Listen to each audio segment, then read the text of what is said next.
અર્થાત ન્યૂઝમાં આપનું સ્વાગત છે। તો ચલો જોઈએ આજના મુખ્ય સમાચાર।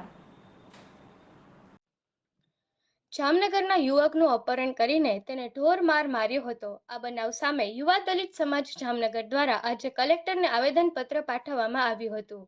યુવા દલિત સમાજના પ્રમુખ કે મકવાણાની પૂર્વ મંત્રી ડોક્ટર દિનેશ પરમારની આગેવાનીમાં આજે કલેક્ટરને આવેદનપત્ર પાઠવી રજૂઆત કરવામાં આવી હતી કે જૂનાગઢના દલિત યુવાનને અપહરણ કરનાર આરોપીને 4 દિવસ પછી પણ ધરપકડ કરવામાં આવી નથી।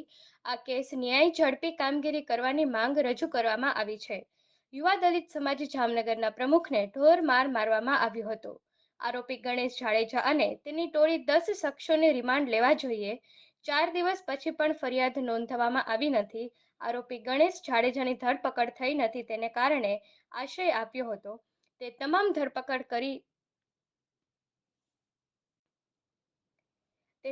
ધરપકડ કરવી જોઈએ તેવી માંગણી આવેદનપત્રમાં કરવામાં આવી છે।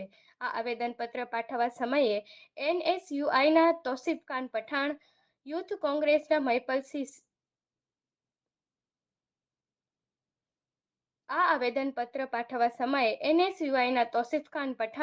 યુથ કોંગ્રેસ મહિપાલસિંહ, કોર્પોરેટર આનંદ રાઠોડ, પૂર્વ કોર્પોરેટર આનંદ ગોહિલ સહિત આગેવાનો ઉપસ્થિત રહ્યા હતા।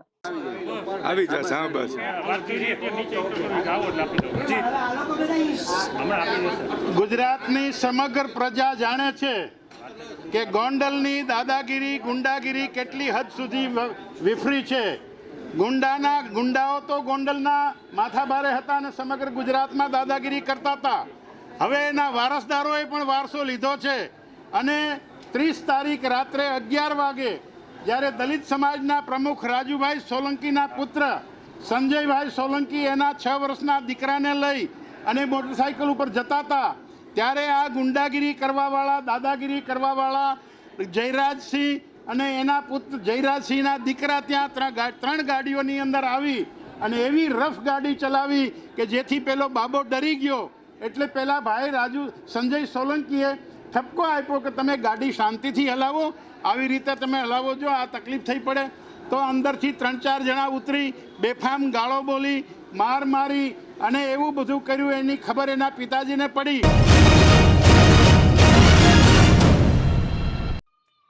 જામનગર લોકસભા બેઠકની મતગણતરીને લઈને જામનગર જિલ્લા ચૂંટણી તંત્ર દ્વારા તમામ તૈયારીઓ આખરી ઓપ આપવામાં આવી રહી છે।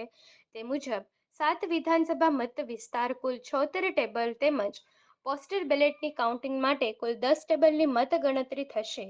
જામનગર જિલ્લા ચૂંટણી અધિકારી અને જિલ્લા કલેક્ટર બી.કે. પંડ્યાના માર્ગદર્શન હેઠળ લોકસભા સામાન્ય ચૂંટણી 2024ની 12 જામનગર લોકસભાની મતગણતરી હરિયા કોલેજમાં આવતીકાલે 4/6/2024ના સવારે 8 વાગે શરૂ થશે। 12 જામનગર સંસદીય મતદાન વિભાગ સમાવિષ્ટ 7 વિભાગમાં મત વિસ્તાર મુજબ કુલ 76 ટેબલ પર મતગણતરી થશે તેમજ પોસ્ટલ બેલેટ કાઉન્ટિંગ માટે 10 એમ કુલ 96 ટેબલ રાખવામાં આવશે।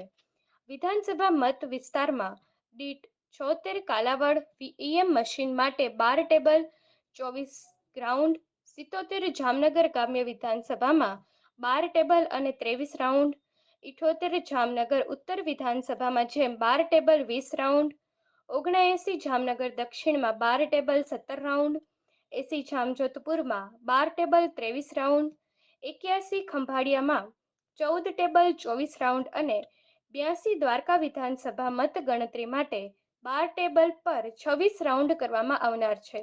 આ માટે હરિયા કોલેજ ખાતે એસઆરપી અને બીએસએફના જવાનો ચુસ્ત બંદોબસ્ત રાખી રહ્યા છે। જામનગર 12 લોકસભા બેઠક માટે આવતીકાલે અહીં હરિયા કોલેજમાં મતગણતરી હાથ ધરવામાં આવનાર છે। કુલ દ્વારકા અને જામનગરની થઈને કુલ 7 વિધાનસભા બેઠકો માટે મતગણતરી હાથ ધરવામાં આવશે। 7 રૂમમાં 98 ટેબલ ઉપર 26 રાઉન્ડના અંતે જે છે તે રિઝલ્ટ બહાર આવશે। હાલ અહીં બીએસએફ, સીઆરપીએફ તેમજ પોલીસ અને હોમગાર્ડના જવાનો છે તે ચુસ્ત બંદોબસ્ત રાખી રહ્યા છે અને આવતીકાલે જે છે તે અહીં જિલ્લાના વહીવટી તંત્રના તમામ અધિકારીઓ જે છે તે ઉચ્ચ અધિકારીઓ તેઓ મતગણતરી દરમિયાન ઉપસ્થિત રહેનાર છે। જગત રાવલ, અર્થાત ન્યૂઝ, જામનગર।